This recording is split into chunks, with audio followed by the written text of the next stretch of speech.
அன்சா சாகிர் என்ற ஒரு முஸ்லிம் பொண்ணு சினிமா பாடல்களையோ சாமி பாடல்களையோ பாடி தனது இணையதளத்துல அப்லோட் பண்ணிட்டு வராங்க.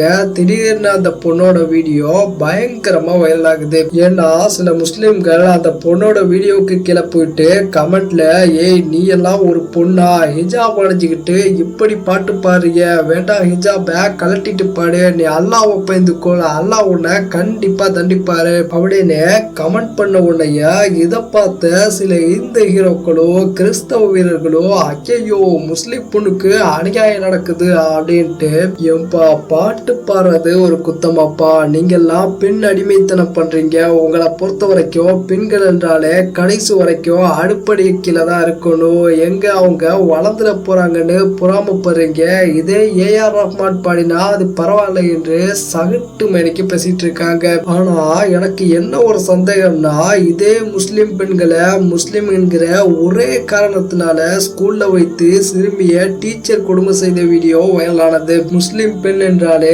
சங்கிகளோ வெறிப்பிடித்த நாய்களோ பாயும் பொழுது அப்போலாம் அந்த யோக்கியவான் ஹீரோக்கள் எங்க போனாங்க அப்படின்னு சத்தியமா எனக்கு புரியல. உண்மையிலே இஸ்லாத்தில இசைக்கு அனுமதி உள்ளதா என்றால் டாப்ஸ் மட்டும்தான் அனுமதி உள்ளது, மீதி இருக்கக்கூடிய அத்தனை இசைக்கருவிகளும் தடுக்கப்பட்டது. அதுவும் பாடக்கூடிய பாடல்கள் மத சம்பந்தப்பட்ட பாடல்களாகவும் அசிங்கமான வரியை கொண்ட பாடல்களாகவும் இருக்கக்கூடாது, பிறரை காயப்படுத்தக்கூடியதாகவும் இழிவுபடுத்தக்கூடியதாகவும் இருக்கக்கூடாது. ஆனா இன்றைக்கு இருக்கக்கூடிய சினிமா பாடல்கள் எல்லாம் இந்த வரம்புக்கு உட்பட்டதாக எந்த ஒரு பாட்டையுமே நீங்க காணவே முடியாது. அல்லாஹ்வினுடைய தூதர் இசையை கேட்டால் தன்னுடைய காதை பொத்திக் கொள்வார்கள். காரணம், இசையும் போதையை போன்ற மயக்கம் தரக்கூடிய ஒண்ணுதான். அதுல அவன் மூழ்கி விட்டா அவன் என்ன செய்கிறான் செய்யவில்லை என்பது அவனுக்கே புரியாது. உதாரணத்திற்கு அந்த பெண் இசையை கேட்டு அதை பிடித்து அதனுடைய மயக்கத்தில் தன் பாடிக்கொண்டிருந்ததை சமூக வலைத்தளங்கள்ல பாட வேண்டும் என்பதற்காக பொதுத்தளத்திற்கு வந்து பாட ஆரம்பித்ததை போன்று எந்த அளவுக்கு என்றால் இது எங்களுக்கு தடுக்கப்பட்டிருக்கிறது என்பதை கூட அந்த பெண்மணி மறந்து விட்டார். இசைக்கு சந்தோஷத்துல இருக்கிறவன இன்னும் சந்தோஷத்துல ஆக்குவதற்கும் சோகத்துல இருக்கிறவன இன்னும் சோகத்துக்கு கொண்டு போறதுக்குமான தன்மை இசைக்கு இருக்கிறது. அதுவும் இசையினுடைய வரிகள் எல்லாம் மிகவும் ஆபாசமாகவும் மிகவும் கேவலமானதாகவும் இருக்கிற. உதாரணத்திற்கு இந்த வரியை கேளுங்க.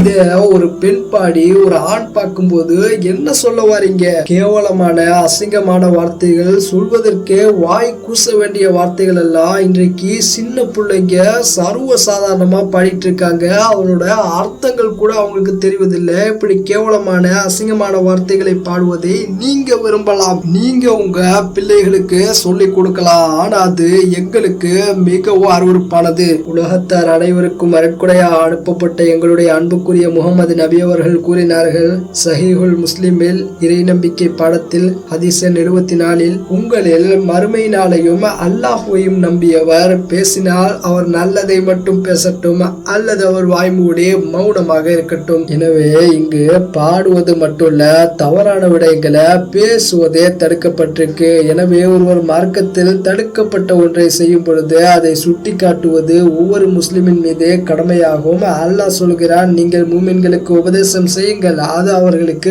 பயனளிக்கும். மேலும் அல்லாஹ் சொல்கிறான், சூரா நஹல் அத்தியாயம் 16 வசனம் 125, நபியே, உம்மை இறைவனின் பாதையில் மக்களை விவாகத்துடனும் அழகிய உபதேசத்தை கொண்டும் நீர் அழைப்பீராக, இன்னும் அவர்களிடத்தில் மிக அழகான முறையில் நீ தர்க்கிப்பீராக.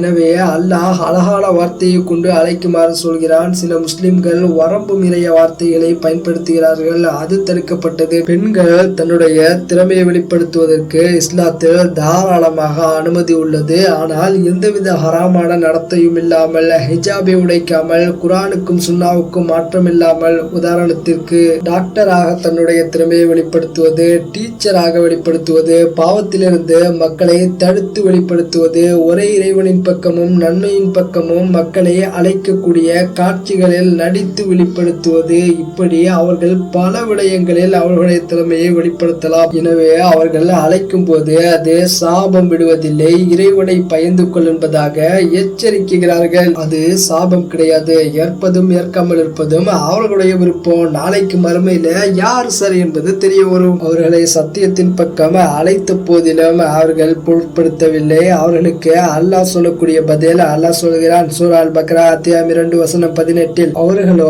அறிந்தும் அறியாதவர்களாகவும் பார்த்தும் பார்க்காதவர்களாகவும் கேட்டும் கேட்காத குருடர்களாகவும் செவிடர்களாகவும் இருக்கிறார்கள். அவர்கள் நேர்வழி பெற மாட்டார்கள். மேலும் அல்லாஹ் சொல்கிறான் சூரா இஸ்ரா அத்தியாயம் 17:15. எவன் ஒருவன் நேர்வழியில் செல்கின்றானோ அவன் தன்னுடைய நன்மைக்காகவே நேர்வழியில் செல்கின்றான். எவன் ஒருவன் வழிகட்டில் செல்கின்றானோ அவன் தனக்கே கெடு செய்து கொண்டான். நிச்சயமாக ஒருவருடைய பாவ சுமையை மற்றொருவன் சுமக்க மாட்டான். அப்படின்னா அமீர் படையெடுக்கிறாரு, AR ரஹ்மான் பாட்டு பாடுறாரு என்று நிறைய கிறிஸ்தவர்களும் இந்துக்களும் பேசுறாங்க. இவர்கள் எல்லாம் கருப்பு ஆடுகள். இவர்கள் தடுக்கப்பட்ட விடயங்களை செய்வதன் மூலம் அது ஆகமாக்கப்பட போவதில்லை. நீங்க உண்மையிலேயே இஸ்லாம் என்ன சொல்கிறது என்பதை அறிய வேண்டுமையானால் குர்ஆனையும் சஹீஹான ஹதீஸையும் தான் பார்க்க வேண்டும், இவர்களை அல்ல. நான் முன்பே அல்லாஹ் கூறியதை கூறினேன். கண்டிப்பாக ஒரு மனிதனுடைய பாவத்தை இன்னொருவன் சுமக்க மாட்டான் என்பதாக. நிச்சயமாக AR ரஹ்மான் செய்யக்கூடிய பாவத்தை நிச்சயமாக இன்னொரு முஸ்லிம் சுமக்க மாட்டான். கடைசியாக திருக்குர்ஆனுடைய ஒரு வசனத்தை கூறுகிறேன். அல்லாஹ் சொல்கிறான் சூரா அல் ஹஜ்ர் அத்தியாயம் 15:3. இம்மையில் தம் விருப்பம் போல் புசித்துக் கொண்டும் சுகம் அனுபவித்துக் கொண்டும் இருக்க அவர்களை விட்டு விடுவீராக. அவர்களுடைய இந்த உலகத்தினுடைய வீணான ஆசைகள் மறுமையிலிருந்தும் அவர்களை பராக்காக்கி விட்டன. இதன் பலனை பின்னர் அவர்கள் நன்கறிந்து கொள்வார்கள்.